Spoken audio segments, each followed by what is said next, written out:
Baik, selamat siang. Kita melanjutkan perkuliahan kita Injil Sinoptik dan tema kita adalah perumpamaan. Pentingnya sebuah perumpamaan. Pertama-tama, Yesus adalah guru yang baik. Ia mengajar dengan cara sederhana, yakni dengan perumpamaan. Perumpamaan diambil dari peristiwa alam atau peristiwa manusiawi yang nyata. Bisa berupa hal yang sederhana atau suatu hal yang luar biasa. Hal sederhana bisa kita lihat dalam Injil Matius bab 13 ayat 33. Dan yang luar biasa adalah dari Injil Matius bab 18 ayat 21 hingga 35. Arti dan jenis perumpamaan. Perumpamaan mengandung arti perbandingan suatu hal dengan hal yang lain. Perumpamaan dalam bahasa Yunani adalah parabole dan bahasa Ibrani masal.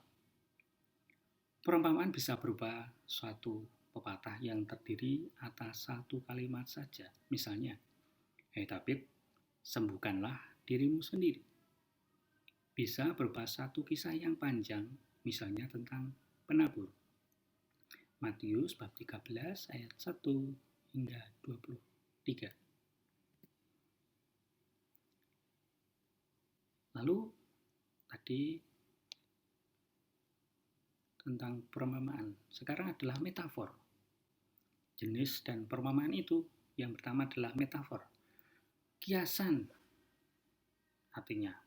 Lalu metafora adalah perbandingan yang diambil dari alam atau kehidupan sehari-hari. Misalnya kita bisa melihat dari Matius 24 hingga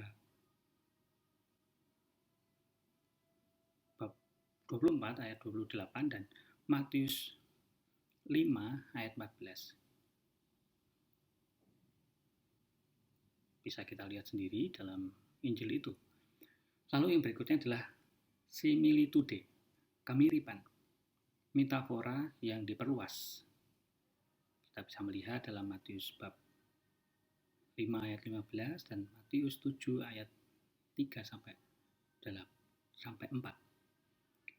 Parabel, yakni perumpamaan.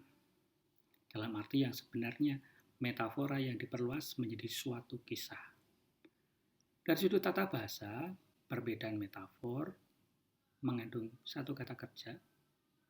Similitude atau parabel mengandung lebih dari satu kata kerja.